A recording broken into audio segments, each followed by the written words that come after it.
Y lo mejor todavía es que la mortalidad está disminuyendo.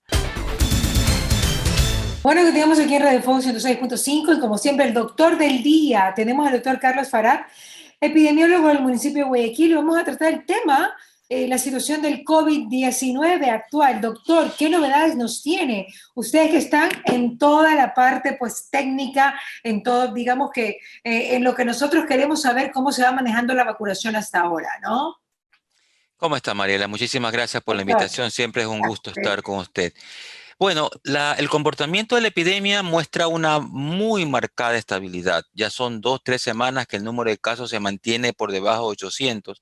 Recordemos que hace un mes más o menos llegamos a estar por encima de 1.400 casos semanales. Ahora tenemos menos 750 casos en promedio por semana y eso se ha Ok. mantenido ya 3 semanas. Importante es saber que la ocupación de camas UCI en estos 2 primeros días de la semana ha disminuido ostensiblemente. Eso lo vamos a anunciar si no hay variaciones en el próximo lunes, que es nuestra habitual rueda de prensa.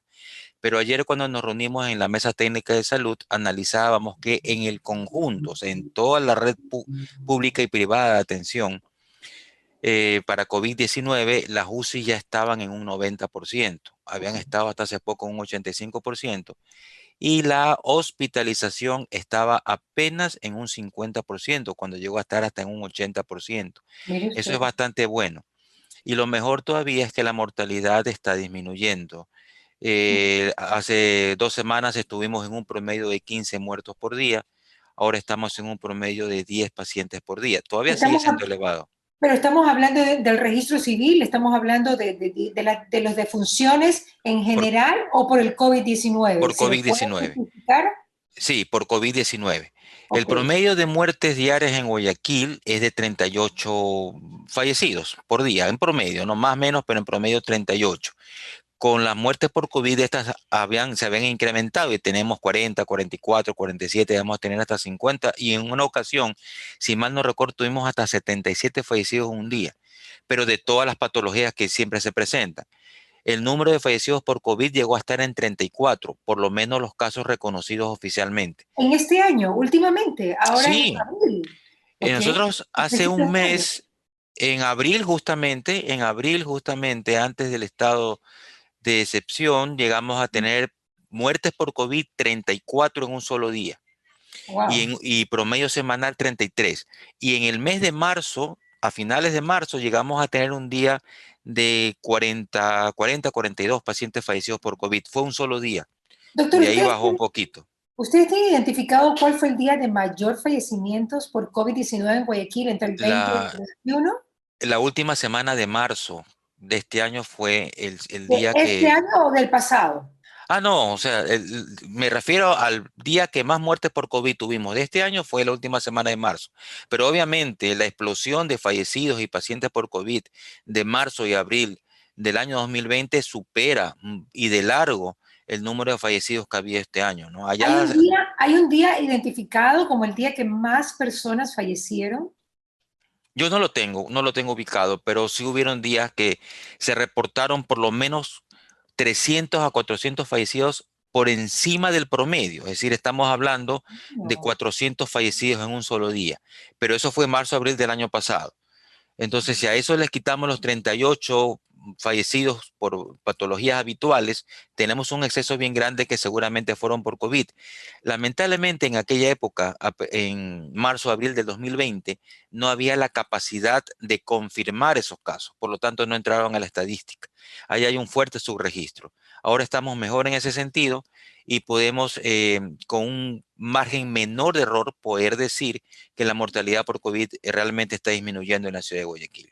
Le cuento que siempre es una grata sorpresa que Guayaquil responda rápidamente al confinamiento parcial o total. Esperemos que ya no haya ninguno, pero sí ha respondido rápidamente Guayaquil, no sé por qué factores, mientras Quito así haya confinamientos parciales o totales, continúa con una curva totalmente, o sea, no hay curva, realmente es una línea recta, un poquito sube y baja, pero realmente los casos no descienden y la mortalidad continúa. ¿Y qué pasa? ¿Por qué Guayaquil responde tan bien, doctor Farad?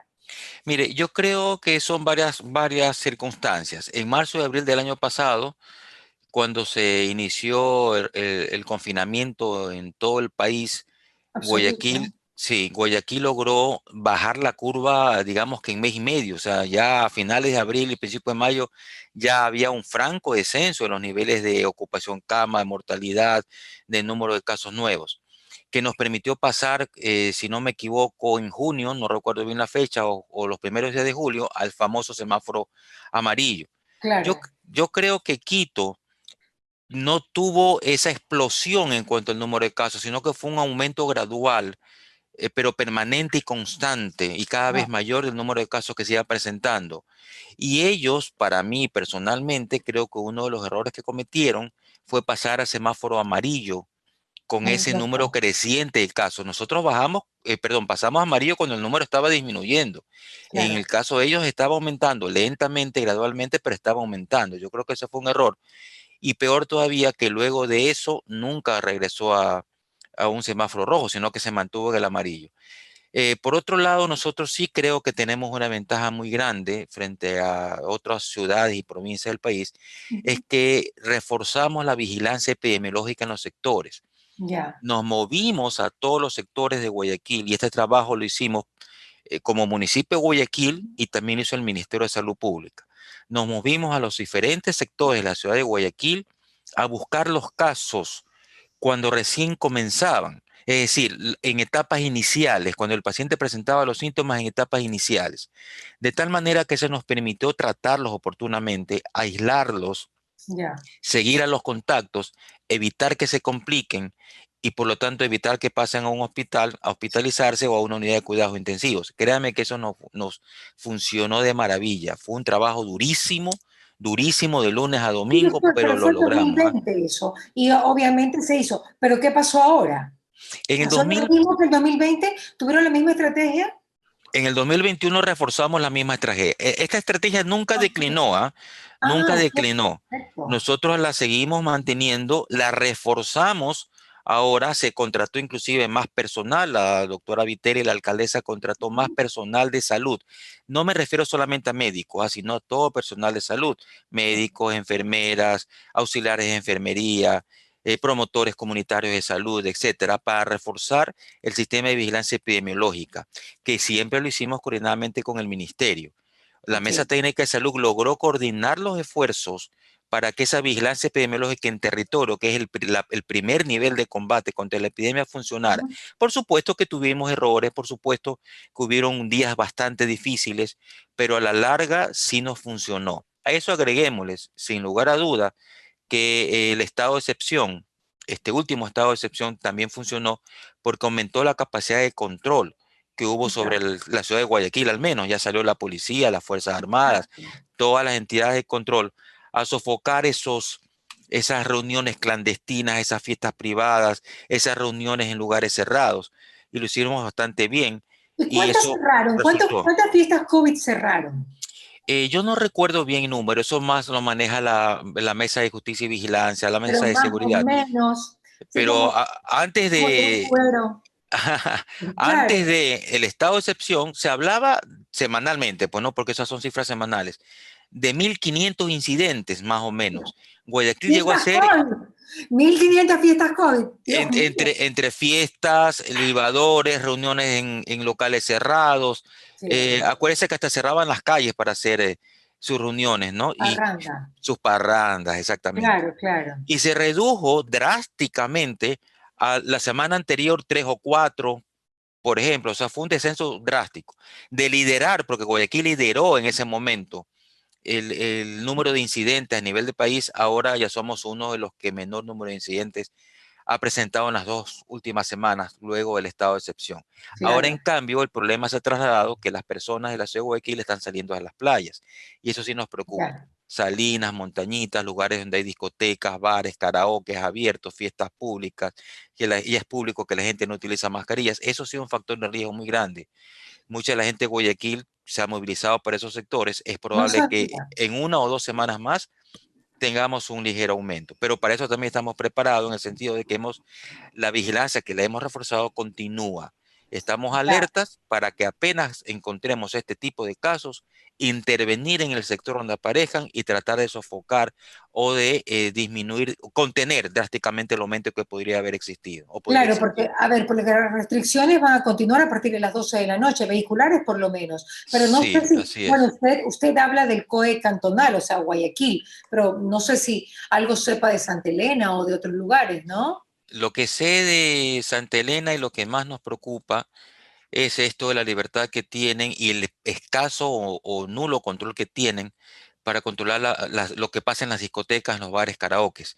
Si en las calles usted puede ver, los canales de televisión transmitieron lo que pasaba en Montañita y el Eh, 100% de gente estaba sin mascarilla y cuando les preguntaban por qué andas sin mascarilla, bueno, sí tengo, pero no me la puse. O sea, bueno, todo tipo de respuestas. Eso ya es un factor de riesgo que puede incrementar el número de infectados. Y como muchas personas que van allá pertenecen a Guayaquil, entonces es probable que en los próximos días aumente el número de casos. Pero estamos monitoreando, estamos vigilando, se tomarán las medidas necesarias para tratar de contener el número de casos nuevos si es que eso llegara a suceder.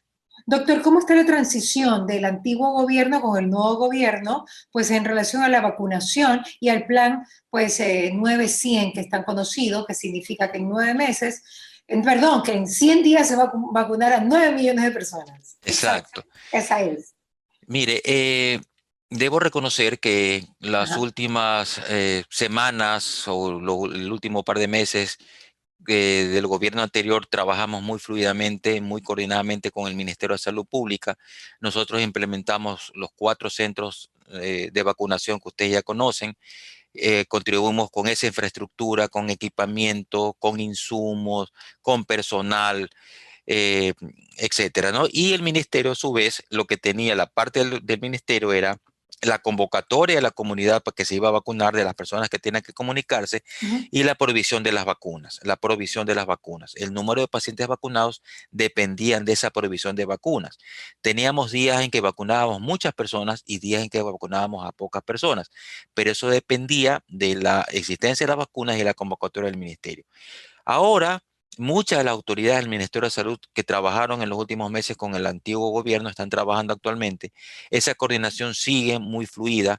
Ahora con el nuevo plan del gobierno, ambicioso, y que le deseamos la mejor de las suertes, porque eso va a redundar en el bien del país y en el bien de todos. Así es. Hemos aumentado aquí en Guayaquil, en la coordinación zonal 8, Guayaquil, San Borondón y Durán, a 46 vacunatorios, si no me equivoco. 33 de esos están aquí en Guayaquil, para la ciudad de ¿Ya? Guayaquil. Está muy bien coordinado en cuanto a la distribución de recursos humanos, de logística. La convocatoria va a ser mucho más ordenada, ya hay un link dispuesto.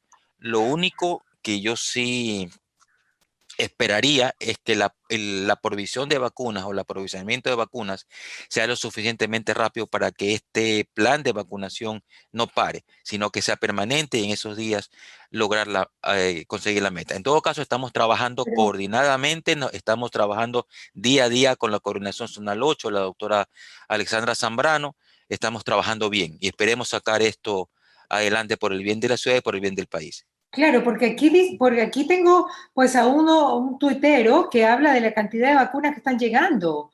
Se habla de arribos, dosis arribadas, 3.456.680 vacunas.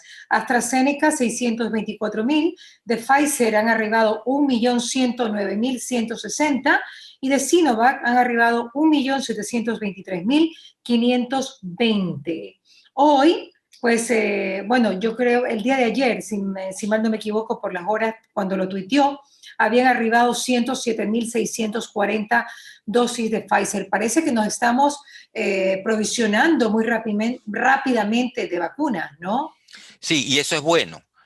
Eso es bueno porque sin vacunas nos podríamos vacunar, obviamente. Y es bueno que esté Exacto. llegando una gran cantidad de vacunas porque nos va a permitir vacunar a la mayor cantidad posible en ese tiempo que se ha impuesto el gobierno como meta, que son los 100 días. Y también sé que el gobierno está gestionando la adquisición de más vacunas. Se habla por primera vez del Sputnik. El ministro de Salud saliente Camilo Salinas mencionó la Sputnik, pero este gobierno la está haciendo realidad. Es decir, y estamos viendo otras alternativas para que el aprovisionamiento de vacunas sea oportuno y no nos falle. Y claro. mire que yo hablo no falles, pero es porque estamos trabajando coordinadamente y conjuntamente por el bien del país. Van a seguir trabajando el COE nacional con el COE cantonal? Por supuesto. Ok, Por supuesto, el COE nacional siempre emite disposiciones nacionales que son transmitidas al gobierno nacional para que tome la disposición pertinente. Y lo hemos hecho, el COE cantonal envía permanentemente información al COE nacional para que sirva de insumo en la toma de disposiciones. ajá. Y es más, el COE nacional, y me parece muy bien, ha tenido a bien organizar reuniones en diferentes cantones con los respectivos COEs cantonales de esas ciudades para Claro. tomar decisiones en favor de toda la comunidad ecuatoriana. Doctor, yo creo que la mayoría de los ecuatorianos ya tienen el famoso link que tú entras y ves que si estás ya en el CNE, porque ya sabemos que la vacunación va a ser en un lugar que te designa el CNE, Correcto, donde supuestamente votaste, ¿no? así O es. pueden cambiar, pero ya está designado el lugar. Ujú. ¿Esto de aquí empieza cuándo? Bueno, ¿Este plan? ya están, por supuesto que es un mecanismo que ya está, pero tiene que irse perfeccionando. Hay algunas Ajá, personas que ya tienen las vacunas, por ejemplo, ya se han inmunizado con las dos dosis y todavía debe ser la que tiene pendiente una. Entonces, son claro. situaciones que se van a ir perfeccionando porque esto recién está comenzando. Pero digamos que el plan 900 ya empezó. Sí, claro, el 9 ya empezó y está caminando. Y estoy seguro que a medida que vaya caminando, va a coger más fuerza, se van a corregir ciertos errores que es normal que pudieran existir porque estamos comenzando una nueva estrategia. Entonces yo estoy seguro que en los próximos días va a ser más fluido y más eficaz, ¿no? Más eficiente inclusive. Claro que sí. Para finalizar, y usted que es doctor y que es tan fluido para hablar, me encanta conversar con usted, porque además sabe de todo. ¿Usted qué recomendación tendría en las vacunas, doctor? Porque hay gente que no, yo me pongo la Pfizer, yo me pongo la AstraZeneca. No, hoy día me dijeron algo, alguien me dijo que Europa ya no iba a aceptar una vacuna, ¿para qué nombrar? Y digo, pero aquí los europeos están en un tema de pelea prácticamente económica con Reino Unido, con Rusia, con Estados Unidos. Aquí ya es un problema económico que no creo que nosotros tengamos mucho que ver, sino el tema de vacunarnos, vacunémonos. Así es, así es. Mire, la vacunación es realmente el arma más efectiva que tenemos para combatir a la epidemia de COVID-19. Es la única realmente efectiva. La otra es prevención, ¿no? La vacuna, por supuesto, también es prevención, pero la mascarilla, el distanciamiento físico, la utilización del alcohol, el lavado de las manos contribuyen y disminuyen la probabilidad de enfermarnos. Pero la vacuna es lo más efectivo que tenemos. La recomendación es vacunarnos sin miedo, porque todas las vacunas, todas, sin excepción, que actualmente están circulando a nivel del mundo, se están utilizando en el mundo y la estamos utilizando en nuestro país, ya demostraron que son eficaces y que son seguras. Lamentablemente, hay grupos, no sé si interesados, que dicen una vacuna no vale, seguramente para hacer que otras sean las que se vendan o se adquieran, qué sé yo, pero todas las vacunas son buenas. La cantidad de efectos colaterales o adversos que se han presentado son mínimas en relación a los millones de personas que ya se han vacunado. Por lo tanto, no hay que tenerles miedo. Todas son buenas, todas son eficaces, todas son seguras, que es lo más importante. Así que a vacunarse es lo único que nos va a proteger de enfermarnos gravemente y de llegar a una UCI. Y por supuesto, de un desenlace fatal que no lo quiero mencionar. Hay que vacunarse. Claro, y otra cosa interesante de las vacunas es que con la primera dosis no es que tienes una cantidad de anticuerpos tan altos. O Exacto. sea, eso la gente dice, cree, o sea, que ya estás del otro lado. No, No. realmente el match perfecto, por decirlo de alguna manera, es cuando ya se aplica la segunda dosis. No es que la primera, porque en algún momento alguna noticia internacional habló de que la Pfizer te daba casi que un 70% de anticuerpos casi que inmediatamente después de la primera dosis. Y eso no es una realidad. Por eso es importante que nosotros los comunicadores tengamos Exacto. siempre noticias del momento y vayamos, digamos que, poniéndonos al día con lo que está pasando, no solamente con lo que dicen los laboratorios ni las noticias internacionales, sino con lo que estamos viviendo y experimentando con los resultados ya Exacto. vigentes en el Ecuador. Exacto, mire, es tan cierto lo que usted dice que yo me voy a atrever a decir algo más. Si bien Ajá, es cierto que tenemos que escuchar lo que las casas farmacéuticas, estos laboratorios de investigación que tienen las vacunas nos dicen, porque son los que la están investigando, yo preferiría hacerle más casos a científicos comprobados exacto. que nos dan la información correcta sobre lo que esto está pasando. Por ejemplo, ¿cuánto tiempo tenemos ya las vacunas en el mundo y cuánto tiempo estos países ya están vacunando a su población. No tenemos un año, no No, tenemos 9 meses. no. Digamos que tenemos los 5 meses de este año y tal vez el último mes del del Exacto. año Y esto 2020. Israel, ¿no? 6 meses. Israel. Y esto Israel. Y así Claro. es. Así es. Entonces, no podemos decir lo que va a pasar en un año cuando recién tenemos 6 o 7 meses de tiempo de inmunidad. Fíjese usted que los laboratorios dijeron que es muy probable que haya que reponer un refuerzo a los 9 meses, qué sé yo. Sin embargo, el último estudio demuestra que todas las vacunas han elevado el nivel de los anticuerpos y que luego de 8 meses todavía están presentes en el cuerpo humano. Eso es bastante bueno porque nos hace ver que el tiempo y la inmunidad que al menos va a producir una de estas vacunas, o sea, todas las vacunas que nos estamos administrando, va a ser de 9 a 12 meses. Eso es bastante bueno. Ahora, la primera dosis de la vacuna no protege 100% a las personas. Es Pero verdad, para en algún nada. momento para nada. Y eso trajo confusión porque muchas personas pensaron que con una ya estaban protegidas y volvieron a una vida casi normal y de hecho se enfermaron y se infectaron. Le pasó a Chile Así es. grandemente, o sea, en masa, digamos, por decirlo de alguna manera. Así es, así es. Una sola vacuna despierta el sistema inmune y Ajá, empieza a ajá. crear anticuerpos, pero se necesita una dosis más de refuerzo para aumentar a niveles aceptables de anticuerpos y que estos anticuerpos sean inclusive de mejor calidad para protegernos. Es necesaria Sí. las dos dosis. Solamente la de Johnson ha demostrado que con una sola dosis, perdón, crea una inmunidad suficiente para protegernos de la COVID-19.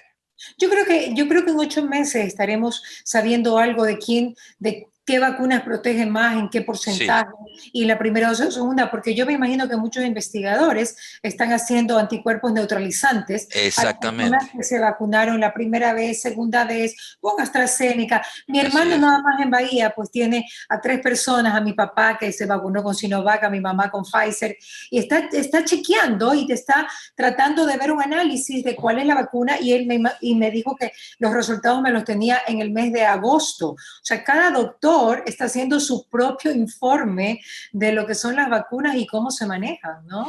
Mire, en la Universidad Johns Hopkins en Estados Unidos, el CDC de Atlanta, en España están haciendo investigaciones muy, Seguimientos y, diarios. claro, semanales, mensuales, imagino, para ver si el nivel Ajá. de anticuerpos creados se mantiene, sigue aumentando o comienza a disminuir. Hasta el momento se ha demostrado que se mantiene, es decir, que el pico llegó a su máximo y se mantiene, y eso es bueno. Eso es bueno. Entonces, hay que escuchar a las farmacéuticas, pero también hay que escuchar a universidades de prestigio como las norteamericanas, Johns Hopkins, por ejemplo, CDC Atlanta, España, Inglaterra mismo, que tienen muchísima experiencia en microbiología y en biología celular, que están haciendo este seguimiento. Y le cuento algo. La Ujú. Universidad de Especialidad de Espíritu Santo aquí también está haciendo un Sí, estudio. excelente, Sí, la Universidad de Especialidad de Espíritu excelente. Santo es una universidad líder en el país, Increíble cómo se está ha haciendo portado este esta gente. estudio, sí, y nos está sirviendo de muchísima ayuda. Así es, así es. Sin esa universidad, y lo mismo la San Francisco de Quito, Ujú. no tuviéramos vigilancia genómica. Son las dos universidades privadas que están haciendo Variantes. vigilancia para No decirnos cuáles tuviéramos son las las variantes variantes de que las tenemos. mutaciones, claro. Ya no Increíble. tenemos el famoso Instituto de Higiene Quieta Pérez que tanto le sirvió al país. Y no vamos a comentar por qué no está, pero eso fue un desacierto total. ¿Cómo lo extrañamos ahora? Tenemos Sí. estas dos universidades que nos están ayudando. Espero que el nuevo gobierno pueda revivir o resucitar el Instituto Nacional de Higiene con la misma Pero tengo eficacia y entendido eficiencia que tenía antes. que ya se lo revivió hace un mes. Mm, pero no está funcionando a la misma altura de lo que funcionaba antes. Está en proceso, tampoco se lo va a hacer de un momento a otro, ¿no? Tampoco va a llegar al mismo nivel que tenía hace 10 o 15 años atrás. Lo Hay que que ir pasa es que poco a poco. nosotros teníamos una experiencia de vacunación fabulosa, doctor. Lo que pasa es que la vacunación que hizo Eugenia de Febres Cordero en el año 85 y 86, Así es. erradicando la viruela, la varicela, el sarampión, la tifoidea y una cantidad de enfermedades que aquejaban a los niños y morían en cantidades en el 60, 70 y 80 en este país, que obviamente hay mucha gente que ni había nacido, pues era increíble y cómo nosotros logramos con esa vacunación controlar las muertes de niños, pues con Llegamos esta a estar a través de IUPA. exactamente, llegamos a estar en el primer lugar de cobertura en América. Así es. En aquello. Eso fue fantástico. El Instituto Nacional de Higiene eh, confeccionaba, hacía vacunas, sueros antiofídicos. Cuando fue la fiebre, la influenza H1N1, la vigilancia genómica la hacía el Instituto de Higiene. Llegó un momento a la comprobación de los exámenes, los hacía el Instituto Nacional de Higiene. Por referencias las mandaba al CDC Atlanta hasta que llegó un momento que allá le dijeron al Instituto Nacional de Higiene, ya no nos envíes más muestras para comprobarlas, porque lo haces tan bien que más bien queremos que las muestras de otros países latinoamericanos se comprueben en el país, donde en el Instituto Nacional de Higiene. Eso era, teníamos un extraordinario instituto en nuestras manos. Esperemos recuperarlo hasta ese mismo nivel. Y con ese mismo nivel. Muchas gracias, mi querido doctor. Como siempre, un gustazo estar con usted.